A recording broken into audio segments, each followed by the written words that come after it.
Can I kindly request everyone to say sadhu to start the session? Sadhu. Namo tassa bhagavato arahato samma sambuddhassa. Namo tassa bhagavato arahato samma sambuddhassa. Namo tassa bhagavato arahato samma sambuddhassa. Panchai bhikkhave dhamme samannagato bhikkhu attahitaya cha patipanna hoti parahitaya cha khatamehi panchahi. Ida bhikkhave bhikkhu attana cha sila sampanno hoti parancha sila sampadaya samadapeti. Attana cha samadhi sampanno hoti parancha samadhi sampadaya sampadeti. Attana cha panya sampanno hoti parancha panya sampadapeti. Attana cha vimutti sampanno hoti parancha vimutti sampadaya samadipeti. Sadhu, sadhu, sadhu. Dear friends in the Dhamma, this is the same discourse that we have been discussing in the last few weeks as well. So even today, which is 12th August, we are taking the same sutta for our weekly mindfulness session. So after practicing for 1.5 hours, now we are gathered here to give some support from listening how what Buddha has said is getting applied or is becoming useful when you practice.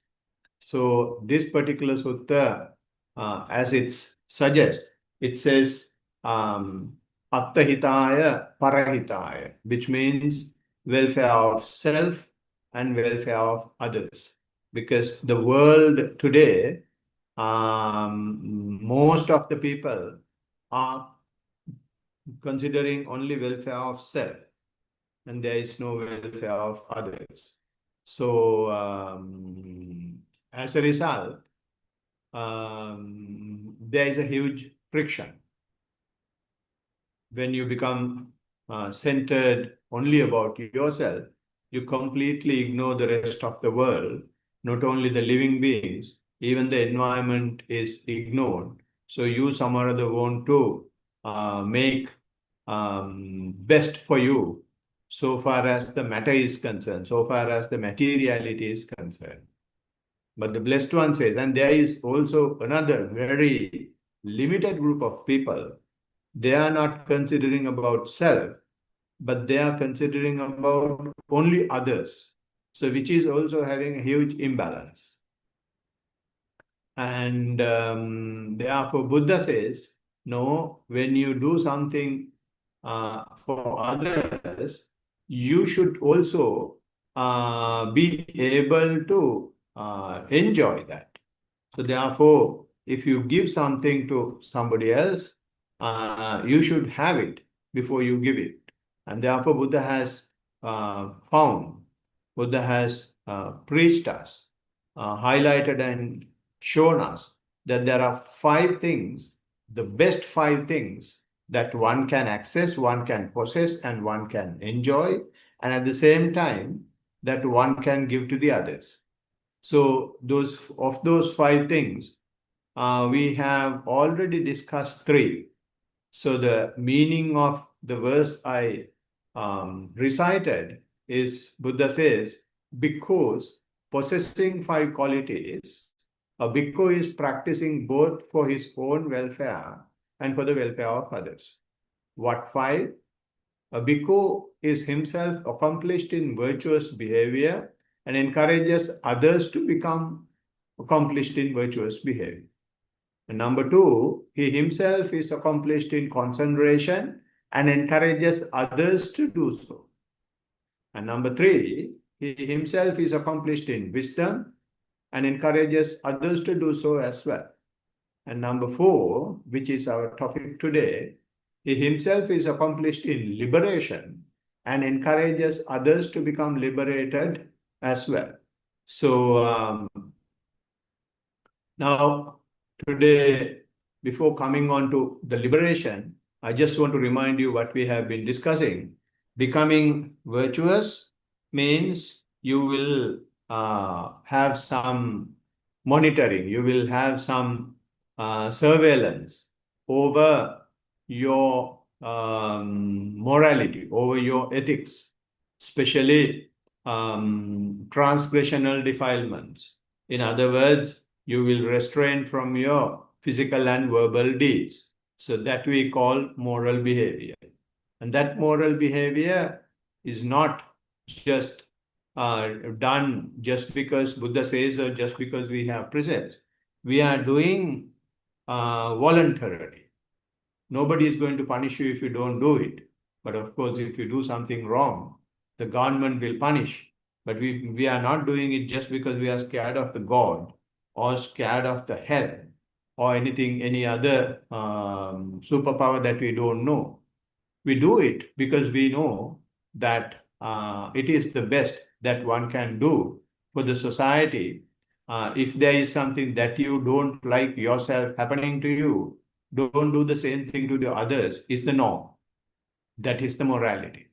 So therefore, when you are moral in that manner, and when you are powered, when you are encouraged by your mental process to do so, you are doing it. So once you are virtuous, then you can teach others. You can tell others also, this is how you will have to be virtuous. And we discussed that in detail in our previous sessions.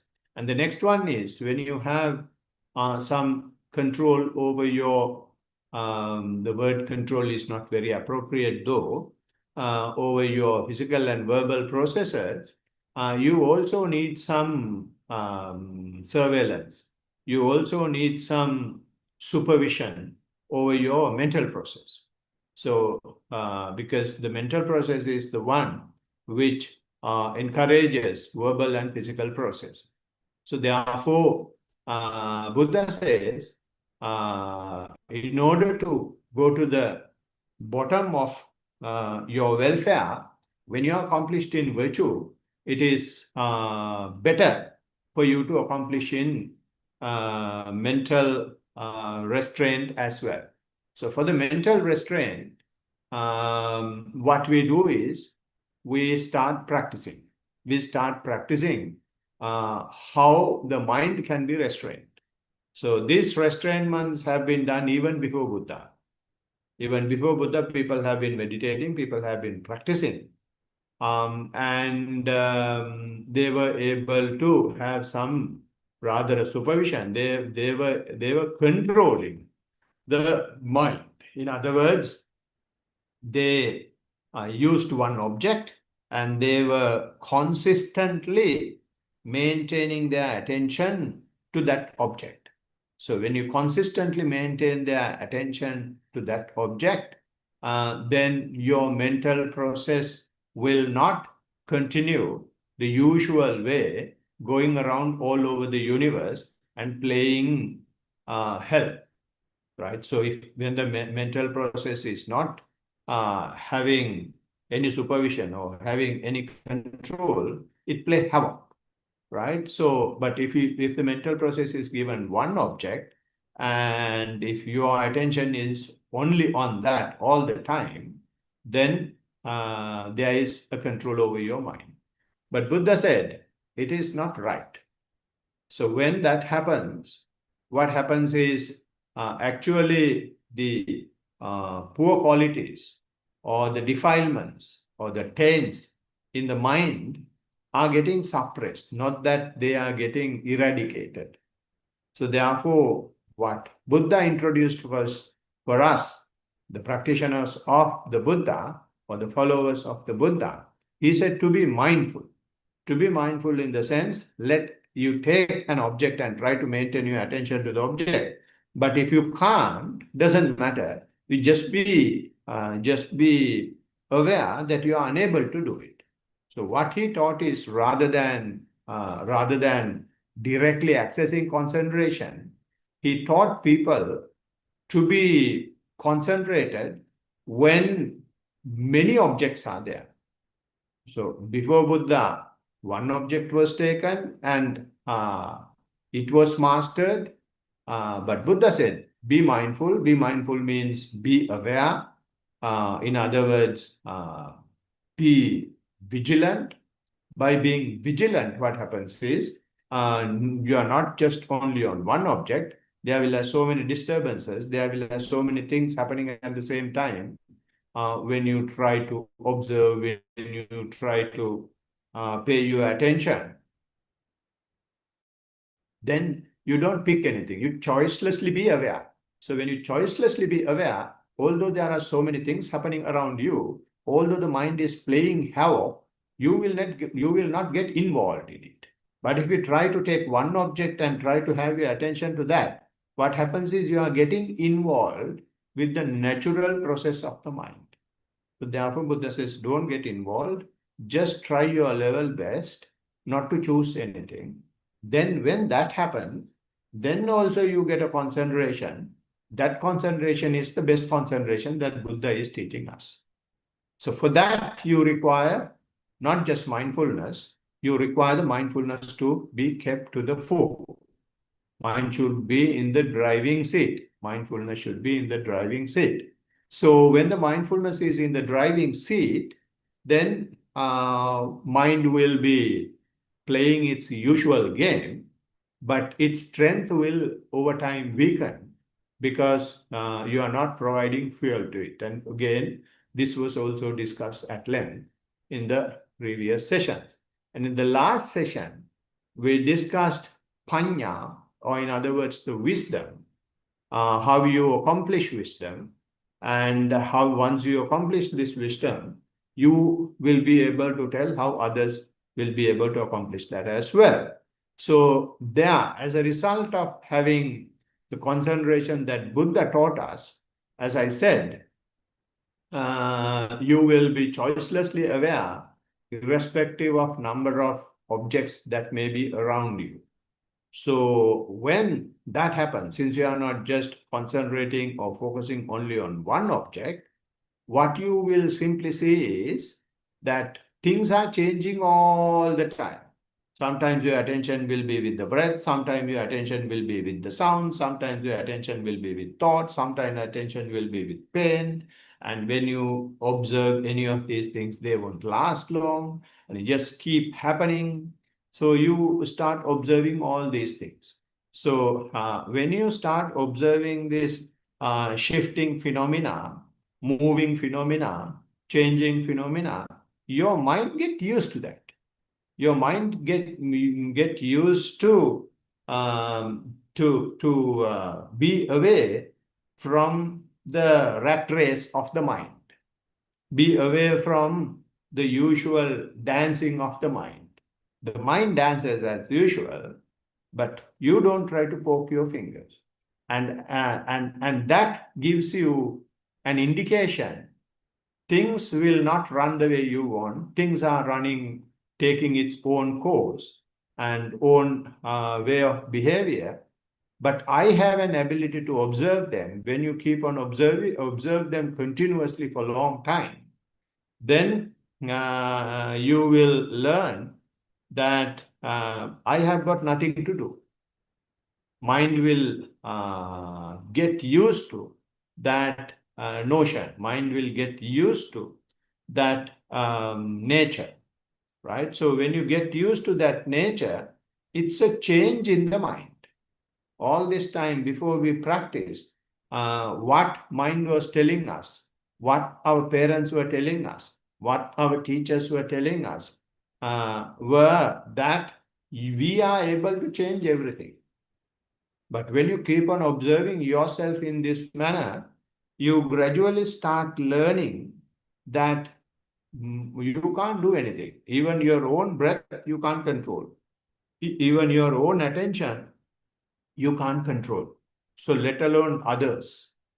So therefore, when you learn that, you are mainly challenging the very strong notion, that notion that the mind was having, that self is more prominent. That's a big notion that the mind is having. The ego, self nature, is getting challenged.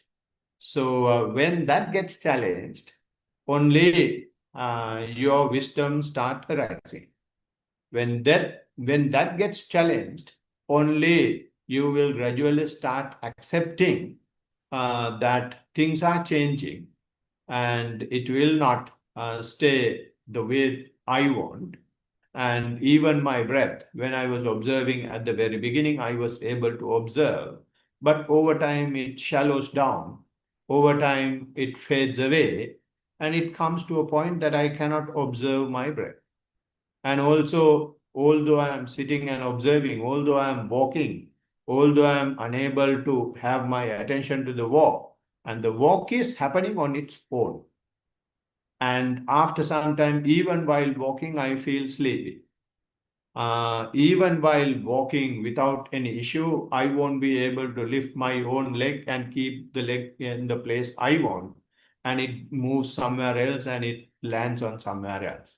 So, like that, you start seeing these changes, start seeing something changing from its original nature to another nature, from gross nature to subtle nature, from controllable nature, uncontrollable nature, from pleasurable nature to an unpleasurable nature. So, accepting those changes and letting those things happen is again another challenge to another huge notion that we have in our mind, which is the permanent notion, permanent perception. So you start accepting in that manner. You don't know, you don't see. The mind will not come and tell you now you are seeing impermanence. But whether it tells you or not, this is what mind is gradually getting used to.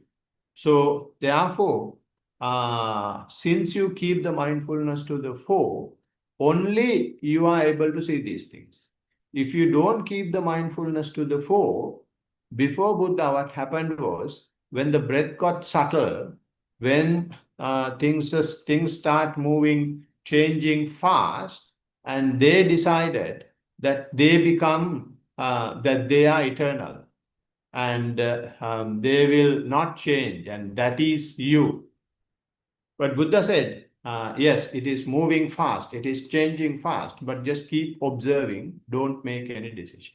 So when you don't make any decision, only you get used to these notions of non-self, impermanence. And when things are impermanent, and when you don't have a control over it, then naturally, if you try to do that, you know it is going to give you suffering. It is going to give you unpleasurable nature. So therefore, if you are wise enough, then you will accept the impermanent notion rather than creating ego and then creating suffering for you. So this is why we call it wisdom. Because that nature, accepting that changing nature, is done only by a wise person.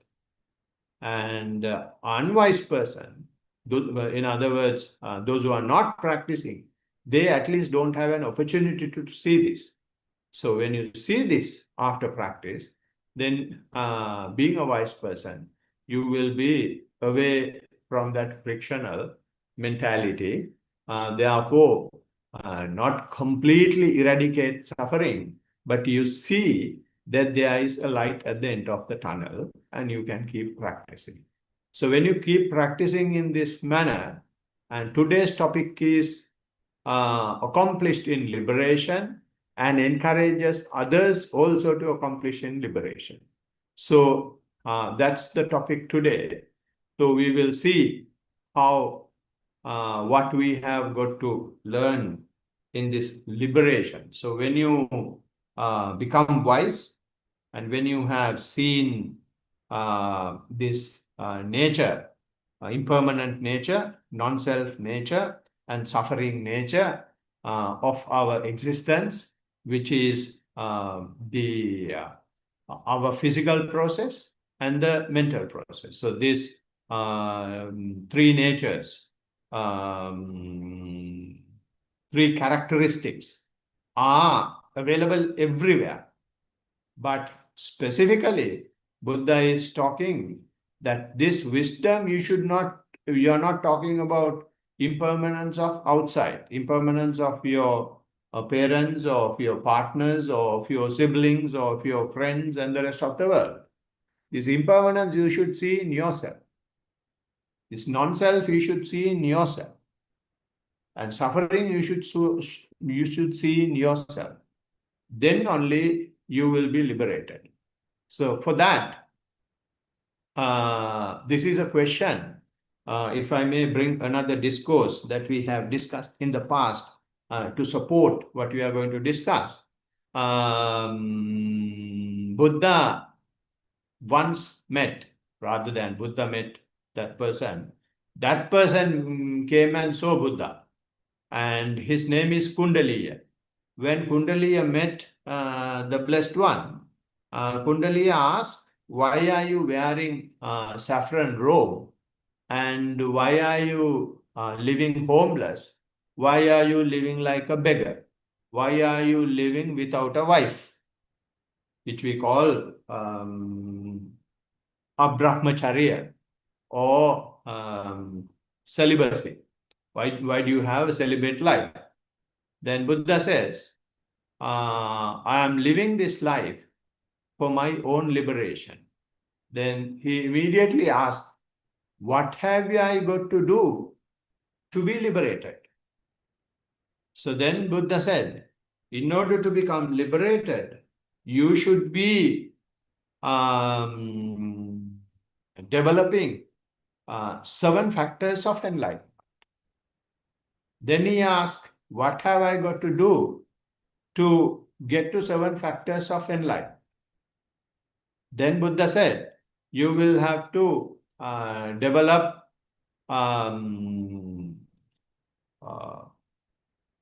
3 conducts, 3 good conducts. Then he asked, what have I got to do to develop 3 good conducts? Then he said, you will have to restrain your faculties. So now we have discussed about restraining faculties.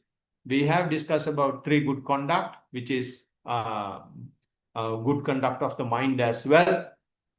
Now, in order to see what you call wisdom, or in order to see the impermanence and non-self and suffering nature, after having restraint in the faculties, after developing good conduct, something should happen from the good conduct to the Bojjhanga level, to the enlightenment factors level. And that process is very important in seeing so-called wisdom. And that process is generated, that process is supported, that process is fueled, energized by just one word, so far as I am concerned, parimukkhang sati. Parimukkhang sati means keep the mindfulness to the fore. So when you keep the mindfulness to the fore, all what you see is you will be, when you are mindful, you will be simply observing only. Simple observation, no matter what. So because of that simple observation, when you are observing, you will be either observing your body, observation of your breath, observation of your walking, observation of your body when you do day-to-day things, all that is observation of the body. So when you master the observation of the body, your attention will go to the body. As a result, you will see the connection, interconnection between the body and the mind. That connection comes in the form of feelings. You will see when the mind is in the body, either pleasurable or unpleasurable. Or there is a situation as well in the middle, which we call neither pleasurable nor unpleasurable. So these are the three feelings that you may have. So when you go through these feelings, even these feelings, when you have a pleasurable feeling, you don't get elated about it. You don't get, you will not crave about it, but you will be simply observing. When you have unpleasurable feeling, you will not do everything under the sun to get rid of that. Instead, you will observing that. And when you keep on doing this for some time, it will come to a point that your attitude towards pleasurable feeling, attitude towards unpleasurable feeling changes no matter what. You learn the art of being observant. Then fluctuation in the mind to whatever is happening in the body reduces. So when it reduces, only you will be able to observe that there is something called neither pleasant nor unpleasant, neither pleasurable nor unpleasurable, right? So that we call in Pali adukkama sukha. So when you come to adukkama sukha, it will come to a point that you will be yawning a lot, you will be feeling sleepy a lot, you can't keep your head straight, you are feeling very miserable, all sorts of negative sort of, rather than saying negative, all sort of miserable feelings will start happening. So when that happens, when lethargy sets in this manner, if you keep observing the lethargy as well, what happens is you are crossing the interconnection between the body and the mind. From the body, you cross to the mind when you go through feelings in this manner. So we have discussed these things in details when we were discussing 4 foundations of mindfulness. So I'm not going to take examples and go into detail. But this is something, since you have been practicing for some time, you may have experienced those things. And for you to experience these things, there is no set time frame. It can happen anytime. It can happen to anybody, because as soon as you sit down or as soon as start walking, you may feel lethargic. Wow, why the hell I'm walking for 45 minutes? That is because there is no pleasurable feeling, no unpleasurable feeling. So that is where the real practice starts. So when you keep on doing that, now you cross the bridge of cross the bridge between body and the mind, and you will go to the other shore, which is the mental process.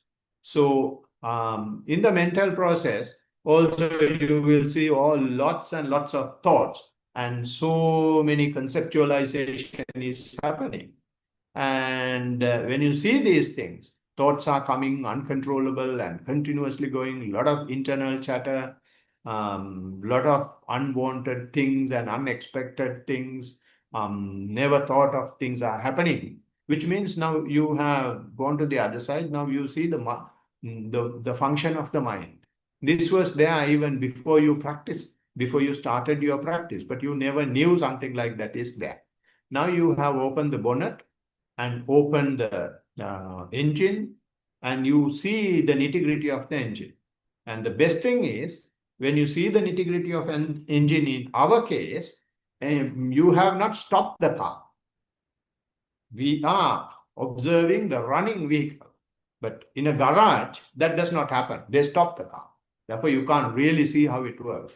But in our case, we don't stop the mental process to observe the physical process. We don't stop the mental process to observe the feelings. We don't observe the physical process and the feelings to observe the mind. All these are functioning the normal way, and we simply keep observing, and you go from one to the other. So when you go to the mind, And when you keep on observing these all facets of mind, all changes in energy layers, and mind is an energy layer, and that energy layer takes different forms depending on the motivations and the defilements we have. And when you go through these things, and only thing that you will see is the phenomena. The phenomena that you will see is that your mind will be either in the physical process or in the feelings or in the mental process. And this keeps changing like in a cyclical manner. Or it may be only with the physical process, and it is cyclically going on. You observe the breath and it just gets subtle and subtlest and then disappears. And then you go to a sleepy states and again you wake up and go to the breath, and this keeps happening all the time. So it's a phenomena. It becomes a nature. Or for some people, they don't feel the breath, but they have the pain, they have the feelings. They come to the feeling and keep observing and fades away and comes back to the feeling, keeps observing, fades away and feels sleepy.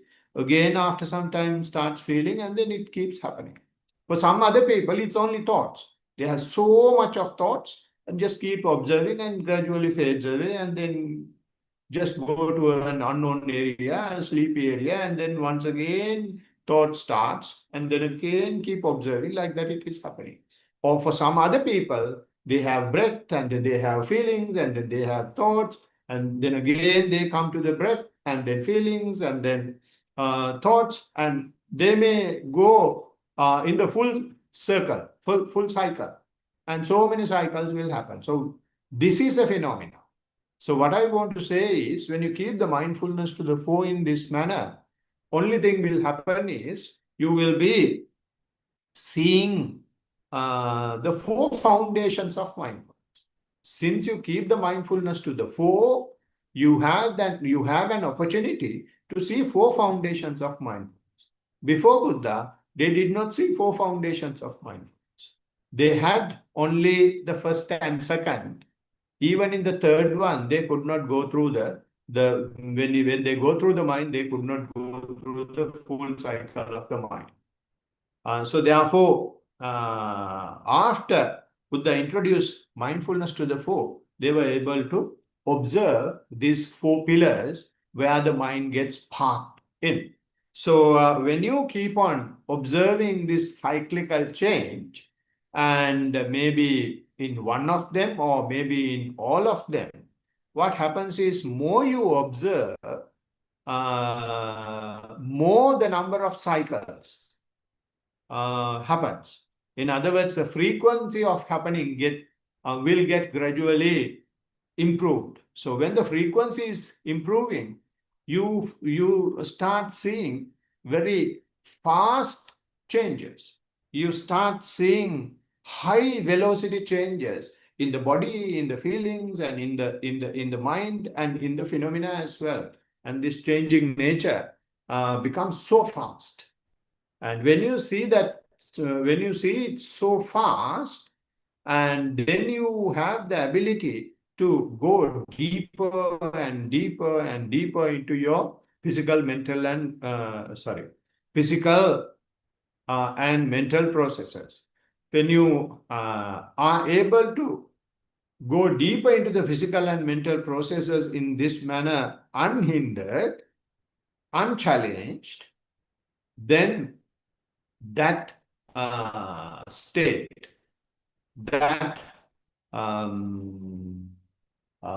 achievement or that ability is called bojjhanga, is called mindfulness as a factor for enlightenment. Bojjhanga means factor for enlightenment.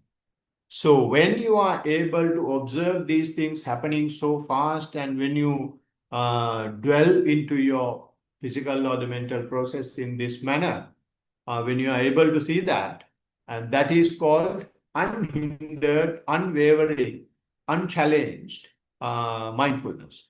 So that is called sati sambojjhanga, or the mindfulness as a factor for enlightenment.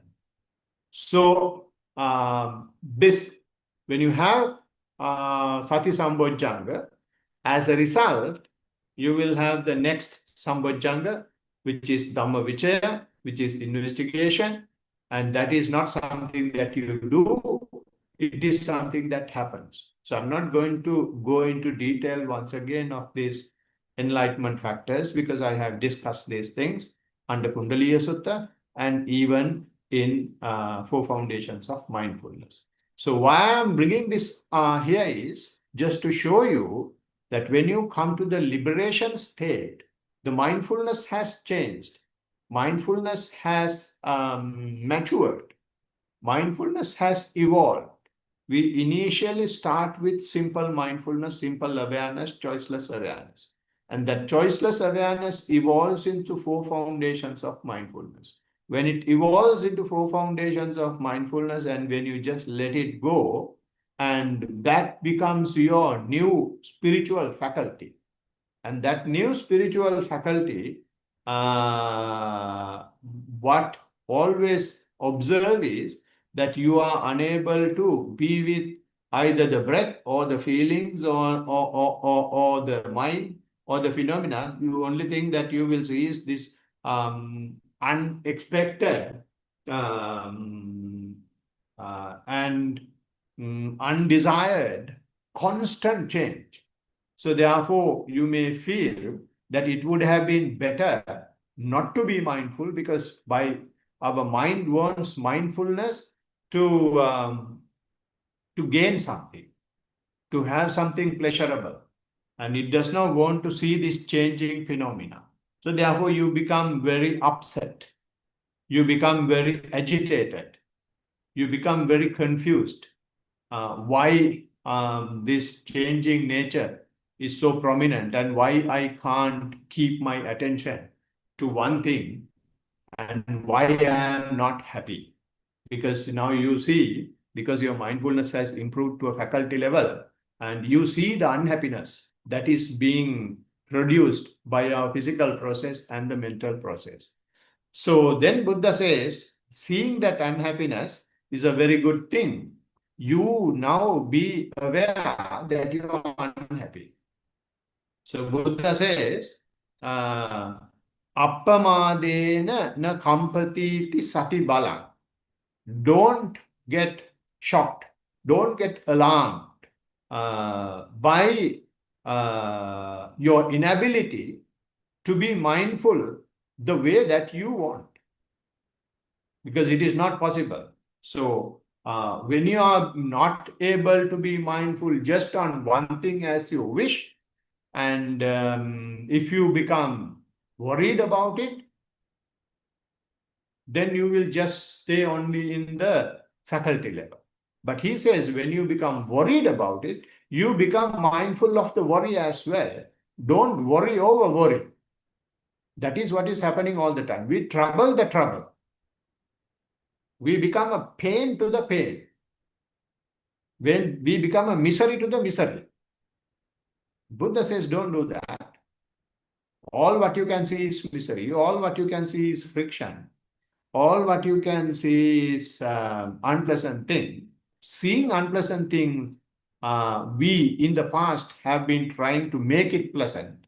And we have, because of that attempt to make it pleasant, we have made it more miserable and more unpleasant. Now you are not doing that. Since you are not doing that, you can see that misery. You can see that unpleasant situation. And you can see that you are worrying about that. Now you accept the fact that you are worrying. So when you accept the fact that you are worrying, you are not providing ingredients, you are not providing fuel to generate more worry. The worry that has been generated by something happened earlier is now gradually reducing, it gradually evaporating, as if you have taken some petrol outside and kept outside. When you initially take petrol outside, it's so stinky. But over time, it evaporates. It's the same thing when you open a sewage pit. When you open a sewage pit, it's nobody will be able to live, for so many, maybe some miles. But if you keep it for a long time, over time, gradually that toxic nature will subside. because it gets evaporated, goes out. The same thing happens. You dig your own sewage pit, and when you dig your sewage pit, all what happens is you start seeing this toxic nature, stinky nature, and you don't try to react to it. If you try to react to it, you are fueling that stinky nature. That is what happened before Buddha. You just keep observing. So when you keep observing, what happens is, on one hand, you change yourself, and on the other hand, that changing of yourself is giving you a power. The now mindfulness is not a faculty. Now you can use mindfulness even to a very negative situation, your own negative situation. You are able to be mindful and be more unwavering, be more stable, be more established with the awareness only.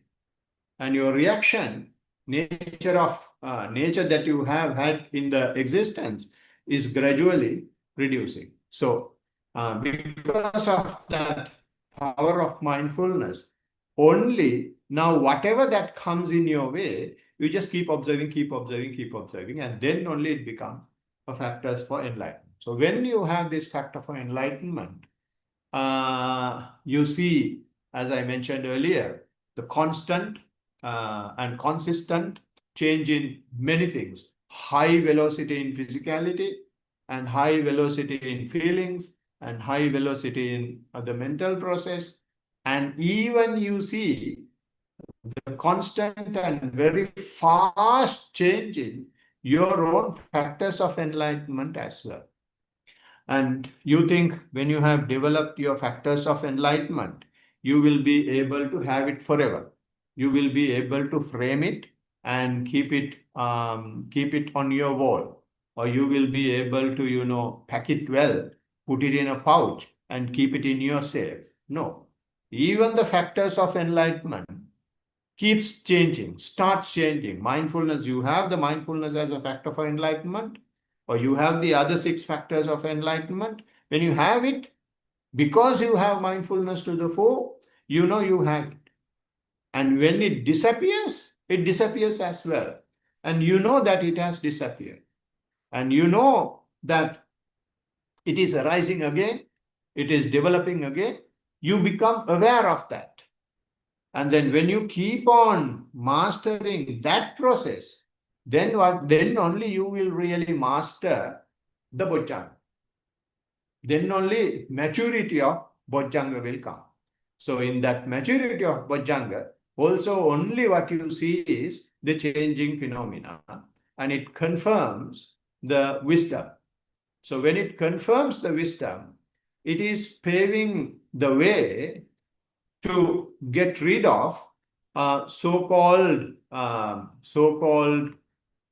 craving and hatred, and also what we call delusion. Everything has been fueled in the deepest layer of the well, in the deepest layer of the mind well. The energization have been happening initially with the craving and hatred. And once you have gone through craving and hatred in this manner, now you don't crave even for your own developed 7 factors of enlightenment. Even that is changing, and you let it change. You don't try to make it yourself. So you know you can't have ego even to that. So the craving will not stand a chance at all. Now you have already come out of the sensual craving and sensual hatred. You have come out of other so-called jhanic, or the absorption state. You are not holding on to your form. You are not holding on to your non-form, right? You are not holding on to your factors for enlightenment. So therefore, a lot of craving and hatred has vanished. And when this is depreciating only, the delusion starts coming into the picture. delusion coming into the picture means always now you can see that that mind is always having the mental corruptions. The mental corruptions are some processes of the mind. In other words, thoughts that are coming just to fool you. The perversions of the mind. The mind may tell you, isn't it better for you to be with the breath? And when you are with the breath, then only you have real mindfulness. Mind will try to tell you that. Or mind will tell, now the leg is paining.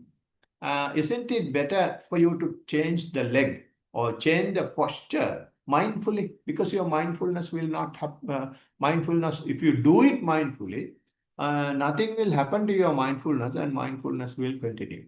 So they come as an advice. It comes as an expert advice for you to help.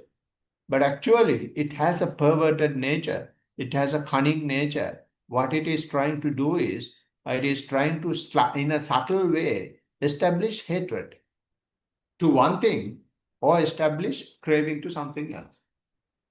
So like that, they will have mental pains, mental corruptions, underlying tendencies, which will try to attack you.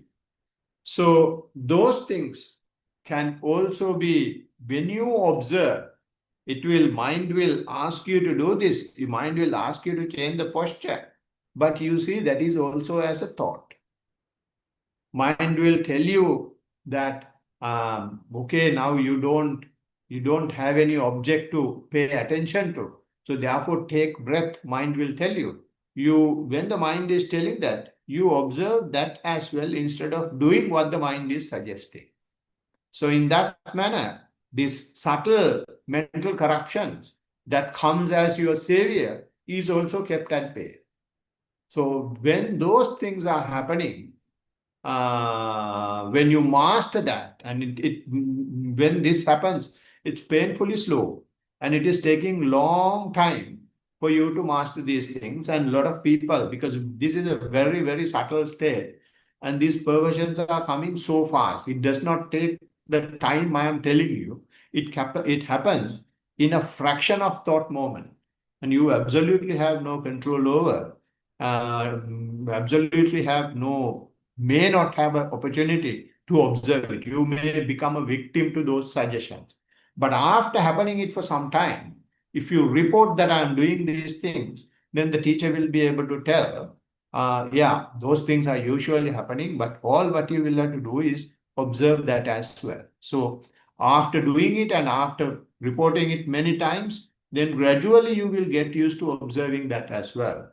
Then you will get liberated even from those mental pains. So the blessed one, once that is done, we will be liberated. And when one gets liberated, although I have shown this path of seeing wisdom, and then although you see wisdom, and in order to become liberated, you will have to get rid of craving, hatred, and delusion. The reason is, when you see wisdom, when you see this impermanent nature, when you see the non-self nature, when you see by trying to make it permanent, by trying to make it self, you are creating suffering. Therefore, not trying to do those things will eradicate suffering.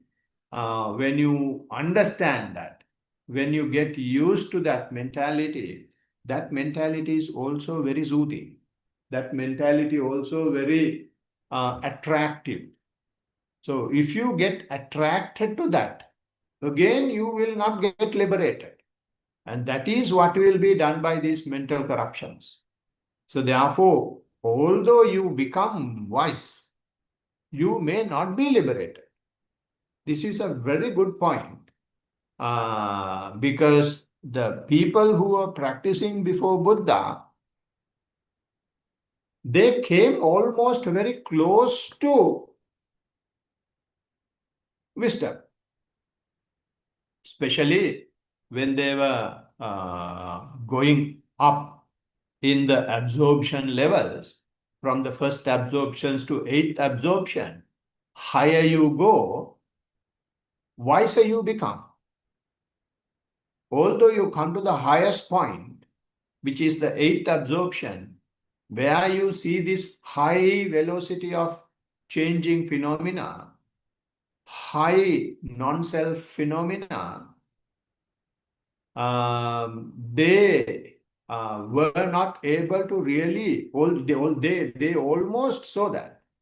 Although they have gone to that point, they were not able to go beyond that, because that itself was a real relief. And that relief was giving so much of pleasure to them. So therefore, they made their identity with those pleasurable feelings. So when they made their identity with those pleasurable feelings, again, it is as good as that they have not meditated. Because they have craving intact, but not with the sensual faculties, not with the form, but it is with a non-form, non-sensual state. But the craving is intact. So anytime this can be changed to a craving of the form, anytime it can be changed to a sensual craving. So therefore, even when you get so close to the wisdom, unless you keep the mindfulness to the fore, you will not be able to see this nature, impermanent nature, non-self nature, suffering nature. Therefore, you will not be liberated. So therefore, that is why some may wonder why when you achieve wisdom, that you will, when you achieve wisdom, one might think you will naturally be liberated. No, you will not naturally be liberated, because you are liberated only part. You are liberated only half, not even half. So therefore, the liberation has to happen in both the ways. The mind should get liberated on one hand, which we call Cheto Vimukti, and then on the other hand, your wisdom should get liberated as well, which we call Panya Vimukti. Right? So to have those two liberations, then you will just coming close to wisdom is not sufficient. You'll have to keep the mindfulness to the fore, and then let your mindfulness evolve, as I mentioned earlier, and then you will go to this liberated situation. And there are 5 ways that you might get liberated. There are 5 instances in which you will get liberated. And those instances, I don't think we have time to talk, and those talk in detail rather. And those 5 instances are when you teach, sorry, not when you teach, when either the Blessed One or one of his followers is teaching, you might get liberated. Or there is another instance, when you teach to somebody else, you might get liberated. Or when you recite what Buddha has taught, when you recite Buddha's discourses, you might get liberated. Or it may be when you ponders and examines and mentally inspect, you get liberated. So that is the practice. That is what we are doing. And that is something that is available for anybody. Or else, another thing is when you have, when you grasp a meditation object, when you grasp a certain object of concentration, and when you attend to it, and when you gradually sustain that, and when you penetrate it, then you will be liberated as well. So this is basically happening in samatha practice, and the third and the fourth one are the two practices that we usually do. We take an object and then examines and inspects and mentally get close to it. So it might happen in either way, either in the vipassana way or in the samatha way. The other three, when Buddha is teaching, or when one of his disciples is teaching, or when you are teaching, or when you recite, it happens to someone who has practiced for long time.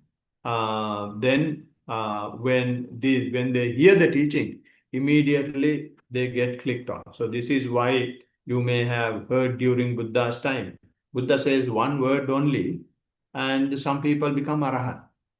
And for some other monks, another monk says something, they become sovan, they become sakudagami, they become anagami. So that is because they have practiced it so much in their previous existence. So immediately, as soon as the right word hears, they get clicked, it starts working, and they are able to get the liberation. So although I have just signposted the 5 ways of getting liberated, I will be taking these 5 once again in the next sermon. So in this manner, what we see here is this Attahita Parahita Sutta. Buddha has achieved himself, and after achieving himself, after 2600 years, still we have that ability. And that is why he says, for the welfare of others, since he has really achieved it, he was able to tell how this could be achieved by somebody else. And he told that to the monks that were there. And then for our luck, and those monks, before they passed away, they had 3 meetings, 3 great meetings, and recitations. And in those recitations, they compiled all these things. So even after 2600 years, we can hear those things, we can read those things, we can practice. And still it is working. So therefore, we have our Dhamma is not dead. Our Dhamma is live. It is alive only when you practice. If you don't practice, then it is a dead Dhamma. Then people will say you can't do it now. You will have to wait until the next Buddha comes. But the practitioner, one who really practices, knows that there is nothing for you to wait for at least another second. You can do it right here, right now, and yourself. So you have all these ingredients to do that. I'm really glad that so many people are involved in it, and may you all be able to take the best advantage of this wonderful teaching, wonderful gift of the Buddha. And I am passing it on to you, and may you also be able to do for the welfare of others in the future. Blessings of the Triple Gem. Sadhu, sadhu, sadhu. Peruvan Saranai. Good. Now, this is the time. If anyone is having any question. Any questions, any report? Or we can close the shop. I have a question. It's not related to practice or the Dhamma talk.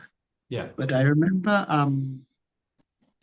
slightly. There was a part of the Dhamma talk that reminded me of something you said earlier. So you said sometimes that there is a, I think this is covered in 4 foundations of mindfulness. There's a person who is liberated and then unliberated. There's 2 parts of it. They, I can't remember exactly what section it was. Yeah.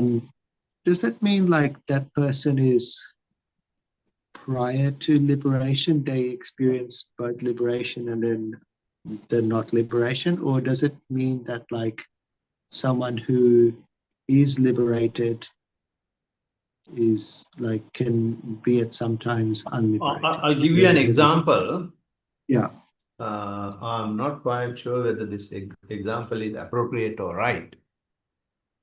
Yeah, I'll give that example anyway. When especially a young girl comes of age, right? When she becomes an adult, and it's just a physical change she notices, right? Initially, she has become an adult, but she will behave in the normal manner, play with the boys and do all sorts of nasty things, climbing trees and all that. But the parents will start saying, don't do that now, you are a big girl. You will have to be a bit more careful. But this woman doesn't bother. She keeps doing those things. But over time, she understands that she's also having some physical and mental changes. So she gradually starts changing, right? So therefore, why I'm taking that example is, you initially have the signs of liberation, but you don't know. You're still crying. Oh, I can't keep my attention to the breath, and thoughts are coming. You start crying. But over time, after clearing kamatahan, you gradually get used to observing that as well, right? So yes, sometimes I will be able to observe, things without getting worried, right? But sometimes I get worried, right? So once you are liberated, if you don't get these worried feelings, I'm just taking worried feelings in this case, liberation goes a bit further than that. I'm taking it for the purpose of explanation. After you liberated, unless you get worried feelings, you don't have a test whether you are liberated or not. So you should get worried feelings, and you should complain about worried feelings. And when you complain about worried feelings, teacher will remind you, yes, it's again another feeling, another thought, another mental process. Just observe that as well. So therefore, this happens over time. And once it happens over time, you will be facing the same paper, same exam over and over again. And one day you will complete it. So therefore, in 4 foundations of mindfulness, what Buddha says is, in Chittanupassana, this is a change in the mind. What Buddha says is, you will be liberated and observe that you are liberated. And you will be unliberated, observe that you are unliberated as well. Both this will happen. So otherwise what happens is you get elated when you are liberated, you start crying when you are unliberated. So you are really liberated if you are not affected by when you are unliberated. So it's something that we cannot fathom. And we think when someone really reduces or depreciates his craving is completely gone. No, he will be given more opportunities to have craving. And he will be involving in that as well. But he doesn't enjoy it. He doesn't know. So another example, if I may give. Say, for example, someone may see unwanted video clip. And a practicing, very, very good practitioner. And he will see an unwanted video clip and he knows that I should not watch this. This is rubbish. It is not appropriate for me. But he watches it and he doesn't enjoy it as well. And after that, there is no physical emotions towards it. There is no mental emotions towards it. And then he himself will become wondering, I watch this. And those days when I watch these things, I'll be doing this, I'll be doing that, and these things will be happening to me. Now nothing is happening to me. So because of that opportunity, he has an opportunity to see whether he has liberated or not. So therefore, when you are liberated, unliberated opportunities, unliberated scenarios, unliberated circumstances will happen to test you whether you are liberated or not. So therefore, in Dhammanupassana, what says is these cycles will happen, but continuation of these cycles only will complete Sattabhujjanga, only will complete mindfulness, only will complete inspection or investigation, only will complete energy and all the other, even upekka, you will be equanimous, and in the next moment, equanimous is out the window. And if you start worrying about that, you were not able to equanimous, then you have not been equanimous. So it's such a unstraightforward. It is not a straight line. You can't say if that is how we have been conditioned to. If this happened and that is permanent, this is simply because of the permanent notion. We think we are liberated, done and dusted. Nothing as that happening in the practice. So just see to what extent our mindfulness get evolved. It gets evolved in that manner. I don't think I answered you, but I told something. No, that was a good answer. I just have one question. So you could sort of say, like, as the person practices, they sample or they have a sample of liberation prior to liberation happening. It is like this.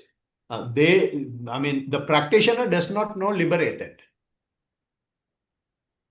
Something has happened to the practitioner. We are talking about those things after Vimuttayatana and then Vimutta Jnana Darshana.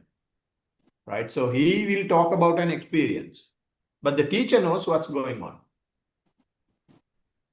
So therefore, he doesn't know if he doesn't know if he is liberated or not.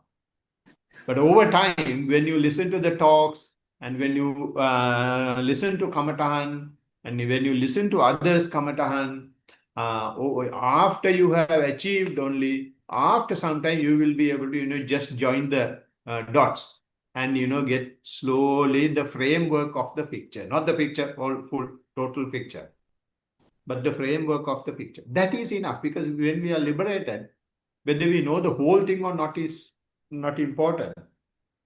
If we have something just to give a helping hand to the other person when we are liberated. So that's exactly what Buddha said. I have learned so much, but you don't want all that for you to liberate.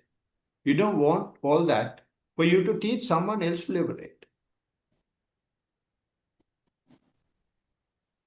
Everyone, Saranai. Everyone, Sanai, thank you. Any other questions? Okay. So if there are no questions, Tanuka, do you have the paper? I can't share it. Let me have a look. If not, we can give to Chatu once again. Yeah, unfortunately I don't, sorry, Master. Yeah, because I have some problem with my computer. Yeah. Lost some documents. So can I get Chatu to recite the stanzas and transfer the positive energies we have gathered from the practice and from the talk and from Q&A to the rest of the universe, please? Okay, yeah, 1 second.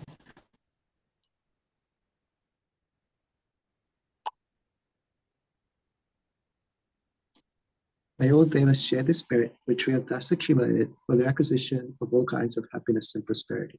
May all other beings share this merit which we have thus accumulated for the acquisition of all kinds of happiness and prosperity.